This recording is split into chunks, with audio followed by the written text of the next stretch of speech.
For months, someone was living in my closet, and I didn't even know. You ever have one of those nagging feelings like something in your life is just slightly off? Not enough to freak you out, but just enough to make you wonder if you're losing your mind? That's how this all started for me.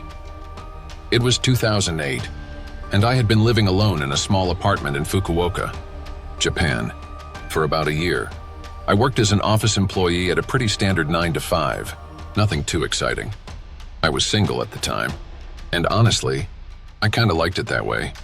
Living alone was peaceful.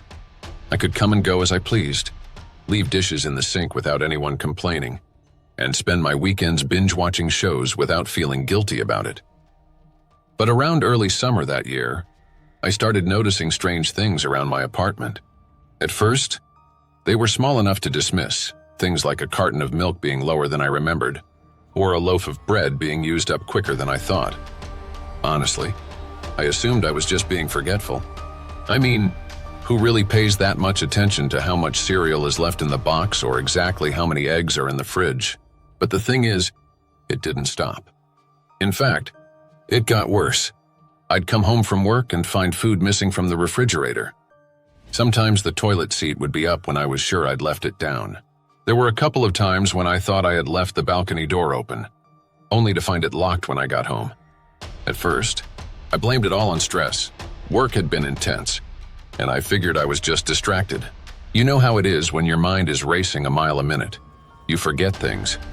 You overlook details. So, I brushed it off. But over time, it started to get to me.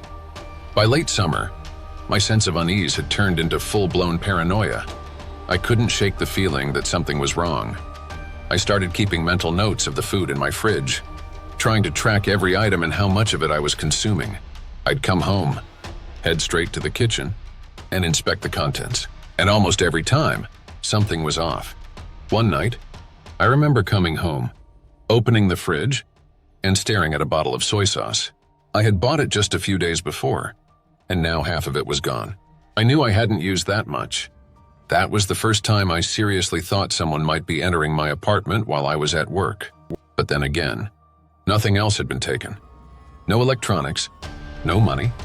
Nothing valuable was missing, just food and little things here and there. It didn't make any sense. I started locking all the windows and double-checking the front door before I left in the morning, even though I'd never had a problem with break-ins in this neighborhood. But the strange occurrences didn't stop. I'd leave a pack of instant ramen on the counter, and when I got home, a couple of packs would be missing. I even tried writing down exactly how many items were in my fridge and cupboards. Every time, something would be gone or moved. But I couldn't explain it. I told myself I was being ridiculous, that there was no way someone was coming into my home. The idea was too unsettling to accept. But deep down, I knew something was seriously wrong. By early autumn, I had reached my breaking point. I couldn't take it anymore. The constant anxiety, the feeling that something was happening right under my nose. I couldn't sleep properly. I was snapping at my coworkers, and my concentration was shot. One night, after coming home to find my trash moved around, I decided I had to do something. So, I bought a small security camera and set it up in my living room. I didn't tell anyone about it. I didn't even think about calling the police because, honestly, what was I going to say? "Excuse me, officer, I think someone's sneaking into my apartment to steal food." I couldn't prove anything, and I didn't want to seem paranoid or crazy. I set the camera to record while I was at work, figuring that if someone was actually breaking in, I'd catch them. The idea of it made me uncomfortable, but at least it would give me peace of mind, or so I thought. The first day, I came home, grabbed the camera, and reviewed the footage with a sense of dread creeping up my spine. But there was nothing. The entire day had gone by with no movement. No sign of anyone entering or leaving my apartment. Same thing the next day. And the next, I was starting to think I was going insane. That maybe this whole thing was in my head. Maybe I was more stressed than I realized. But on the fourth day, everything changed. It was a Thursday, and I got home late from work. As usual, I immediately checked the camera. At first, everything seemed normal. The empty apartment, the sunlight streaming through the windows. the soft hum of the fridge. But then, as I fast-forwarded through the footage, something caught my eye. At around 12:15 p.m., just after lunch, the closet door in my hallway opened, slowly, cautiously, as if someone was making sure they wouldn't be heard. My heart pounded as I watched the door inch open, and then a figure stepped out. It was a woman. She was small, thin, with unkempt hair, dressed in what looked like dirty, worn-out clothes. She moved quietly, almost like she was used to sneaking around. I couldn't believe what I was seeing. This woman had been hiding in my apartment, in my closet, the entire time I'd been at work. I watched in horror as she moved through my living room, heading straight for the kitchen. She opened the fridge, grabbed a bottle of water, and took a drink, as if she'd done it 1,000 times before. Then, she rummaged through my cupboards, grabbing a few snacks before quietly disappearing back into the closet. My hands were shaking as I paused the footage. I couldn't process what I had just seen. How long had she been living there? How had I not noticed? I had been living with a stranger in my apartment, and I had no idea. For a while, I just sat there, staring at the screen in disbelief. My mind raced through every possibility. Was she dangerous? Was she stealing from me? What was she doing in my home? But more than anything, I was terrified. Someone had been living in my apartment. Someone I hadn't invited. Someone I didn't even know existed. I didn't know what to do. Should I call the police? Should I leave the apartment? My entire sense of safety had been shattered. I couldn't stay there, not knowing that someone else was living with me, secretly, for who knows how long. Finally, after what felt like hours of indecision, I called the police. My voice was shaking as I explained the situation, telling them about the strange occurrences, the missing food, and now, the footage I had just watched. They took it seriously, sending a couple of officers over to check the apartment. When they arrived, they were as shocked as I was. They searched the place, focusing on the closet where the woman had been hiding, and there she was, curled up inside, trying to stay hidden, as if she had nowhere else to go. The police arrested the woman, and I watched as they led her out of my apartment. She didn't fight, didn't protest. She just looked, defeated. I didn't know what to make of it. She didn't seem violent or threatening, but the fact that she had been living in my home without my knowledge for so long was horrifying in itself.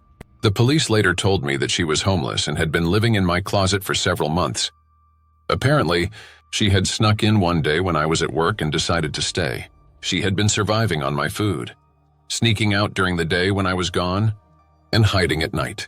I couldn't wrap my head around it. How had I not noticed? How had she been so quiet, so careful, that I never once suspected a thing? It made me question everything about my life in that apartment. Every noise I'd heard, every time I thought something was out of place. Had she been watching me? What had she seen? The police assured me that she wasn't dangerous, that she was just desperate. But that didn't make it any less terrifying. The thought that I had been living with a complete stranger, someone who could have harmed me at any time, left me feeling violated and deeply unsettled. In the days that followed, I couldn't stop thinking about what had happened. I didn't sleep for days. Every creak of the floor, every rustle of wind outside my window made my heart race. I couldn't shake the feeling that someone else was still there, hiding just out of sight. The apartment, once my peaceful sanctuary, had become a place of fear and paranoia. I ended up moving out a few weeks later. I couldn't stay there anymore, not after everything that had happened. Even though the woman was gone, the sense of safety I once had was shattered. Every time I opened a door, I half expected to find someone hiding behind it. I never learned much more about the woman, what her story was, how long she had really been there, or why she had chosen my apartment. The police didn't give me many details. All I know is that she was homeless, and she had nowhere else to go. It's been years since all of this happened, but I still think about it sometimes. I've moved on with my life, but the paranoia never fully went away. Even in my new apartment, I find myself double-checking locks, looking over my shoulder, and occasionally, I get this irrational fear that someone might be living in my closet again. I know it sounds crazy, but after experiencing something like that, it's hard not to be paranoid. I'll never forget the moment I watched that footage. The shock, the fear, the realization that I had been living with a stranger without even knowing it. People ask me why I didn't notice sooner, why I didn't hear her, why I didn't sense that something was wrong. And honestly, I don't have an answer. I've gone over it 1,000 times in my head, and I still can't explain how she managed to live in my apartment for so long without being caught. If there's anything I've taken away from this experience, it's that you can never be too careful. Lock your doors, pay attention to your surroundings, and trust your instincts. If something feels off, don't ignore it. I ignored the signs for months, and it wasn't until I set up that camera that I realized just how close I had come to something truly terrifying. I still don't know what would have happened if I hadn't caught her. Maybe she would have just continued living in my closet, sneaking around while I was at work. Or maybe, eventually, something worse could have happened. I'll never know for sure, and honestly, I'm okay with that. But for anyone reading this, if you ever notice things missing, if you feel like someone's been in your home when you weren't there, don't brush it off. It could be nothing, or it could be someone, hiding in the shadows, living in your home without you knowing. Trust me, I learned that the hard way. Even now, I sometimes wonder if I'm truly alone. It's an irrational fear, I know. But once you've lived through something like that, it's hard to shake the feeling that someone might be watching you. I've started locking all my closets at night, double-checking every window before I go to bed. My friends say I'm paranoid, but can you blame me? I guess the scariest part isn't that she was living in my closet, it's that I never noticed. Not once, and that's what keeps me up at night. This is where my story ends. I've come to terms with what happened, but the memory lingers, like a shadow in the corner of my mind.